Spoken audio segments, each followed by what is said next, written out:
Welcome to my channel home chef Swapna YouTube channel. ఈరోజు అయితే సరికొత్తగా ఎప్పుడు తినే మామూలు దమ్ బిర్యానీలు ఇట్లా కాకుండా ఒక్కసారి చికెన్ పులావ్ చేసుకోండి. వైట్ చికెన్ పులావ్ ఎంత బాగుందంటే అబ్బాబ్బాబ్బా, చాలా అంటే చాలా టేస్ట్ ఉందండి. నేను కూడా వైట్ పులావా ఏం బాగుంటుందో అనుకున్నాను. చికెన్ బిర్యానీ 15 ఇయర్స్ నుంచి చేస్తానే ఉన్నా, పెడతానే ఉన్నా, అందరు బాగుందని మెచ్చుకుంటానే ఉన్నారు. ఓకే, అంత బాగానే ఉంది. కానీ ఈ చికెన్ పులావ్ మాత్రం నేనైతే ఇదే ఫస్ట్ టైం అండి ట్రై చేయడం. టేస్ట్ అయితే చాలా అంటే చాలా బాగుంది. నాకైతే చాలా బాగా నచ్చింది.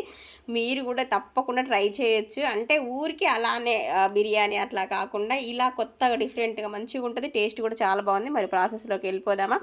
ఇక నేనైతే దీనికోసం ఒక 1/2 కేజీ చికెన్ తీసుకున్నానండి. 1/2 కేజీ మంచిగా లెగ్ పీసులు కొట్టించుకొచ్చా. ఎందుకంటే నేను లైవ్ చికెన్ తీసుకొని కొట్టిస్తానమాట. దీనికోసం అయితే 1/2 కేజీ చికెన్ తీసుకున్నాను. 1/2 కేజీ రైస్ తీసుకున్నాను, బాస్మతి రైస్. అంటే చికెన్ ఎంత ఉంటే రైస్ కూడా అంతే తీసుకున్నాను అన్నమాట. ఇంకా దీనికి కావాల్సినవి చూసేద్దామా మరి. చూడండి, హోల్ గరం మసాలాలు, చెక్క, ఇలాచి, లవంగం, జాపత్రి, అనాస పువ్వు ఇవన్నీ ఉంటాయి కదా, అది హోల్ గరం మసాలాలు, హాఫ్ చెక్క, నిమ్మకాయ, అల్లం వెల్లుల్లి పేస్టు, ఉల్లిగడ్డ, పచ్చిమిర్చి, పుదీనా, కరివేపాకు కాదు కొత్తిమీర, పెరుగు. ఆకుకూరలని ఇక నాకు నోట్లే ఆడుతా అట్లా కరివేపాకు అని వచ్చింది. కానీ కరివేపాకు అసలు వేయద్దు నాన్ వెజ్ కూరలల్లా. ఇంకా ఇవ్వండి కావాల్సిన ఇంగ్రీడియంట్స్. అయితే ముందే రైస్ కడిగి పెట్టేసుకోవాలి. ప్రిపరేషన్కి ముందే అవి నానుతూ ఉంటాయి. ఇంకా మనము చికెన్ కోసం అయితే పొయ్యి మీద గిన్నె పెట్టేసుకొని మంచిగా ఆయిల్ వేసేసుకొని కొంచెం అంత నెయ్యి కూడా వేసుకుంటే చాలా టేస్ట్ ఉంటుంది అనుకోండి. పైనుంచి వేసుకున్న బాగానే ఉంటుంది, ఇప్పుడు వేసుకుంటే ఇంకా టేస్ట్ ఎక్కువ ఉంటుంది అనమాట. దీంట్లో అయితే పసుపు ఇవి కారం అయితే అస్సలే వేసేది లేదండి. ఇంకా హోల్ గరం ఆయిల్ వేడెక్కిన తర్వాత హోల్ గరం మసాలాలు అన్నీ వేసుకొని మంచిగా ఉల్లిగడ్డ వేసుకొని పచ్చిమిర్చి కొంచెం ఎక్కువ వేసుకోవాలి. ఎందుకంటే స్పైస్కి ఇంకా అదే అనమాట. పచ్చిమిర్చి, పుదీనా, కొత్తిమీర ఇవన్నీ వేసుకొని మంచిగా అంటే బాగా బ్రౌన్ కాకుండా లైట్ గోల్డెన్ బ్రౌన్ కలర్ వచ్చేంతవరకు వేయించేసుకొని అల్లం వెల్లుల్లి పేస్ట్ కూడా వేసి అది కూడా వేయింపేసుకోవాలి మంచిగా పచ్చి వాసన పోయేంతవరకు. ఇవన్నీ మంచిగా వేయింపుకున్న తర్వాత ముందుగా మనం మంచిగా కడిగి పెట్టుకున్న చికెన్ ఉంది కదా, ఆ చికెన్ను కూడా ఈ పోపులో వేసేసుకొని మంచిగా కలుపుకోవాలి. ఇట్లా కలుపుకున్న తర్వాత ఎట్లాగంటే చికెన్ పైన బ్రౌన్ కలర్ వచ్చేంతవరకు వేపుకోవాలండి. కొంచెం లో టు హై ఫ్లేమ్లో పెట్టి వేపుకుంటూ ఉండాలి ఇట్లా.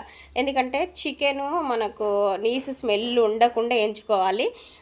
చికెన్ స్కిన్ పైన మంచిగా బ్రౌన్ కలర్ వచ్చేంతవరకు వేపుకున్న తర్వాత అప్పుడు మనం పెరిగేసుకోవాలి. ఈ పెరిగేసుకొని మంచిగా కలుపుకోవాలి. కలుపుకున్న తర్వాత కూడా ఒక 2 మినిట్స్ మూత పెట్టేసుకోవాలి. ఎందుకంటే అప్పుడు ఆ మసాలాలన్నీ చికెన్లోకి మంచిగా అబ్జర్వ్ అయిపోయి మంచి టేస్ట్ కూడా మంచిగా వస్తుంది అనమాట. ఒక్క 2 మినిట్స్ అంటే 2 మినిట్సే మూత పెట్టి ఉంచుకుంటే మంచిగా పడతాయి. ఈలోపు మనము ఎప్పుడైనా కూడా బాస్మతికి కొత్త బియ్యం అయితే ఒకటే పోయాలండి. ఎందుకంటే ముందుగానే నానబెట్టుకుంటాం కాబట్టి. పాత అయితే 1.5 గ్లాసు నీళ్ళు వేయాలి. ఈ చికెన్ మనం ఇటు పెరిగేసి ఉడికేటప్పుడే పక్కకి వేడి వాటర్ పెట్టుకోవాలి. 1 గ్లాసుకు 1.5 గ్లాసు నీళ్ళు పోసి పక్కన పెట్టుకుంటే అవి వేడైతే ఉంటాయి.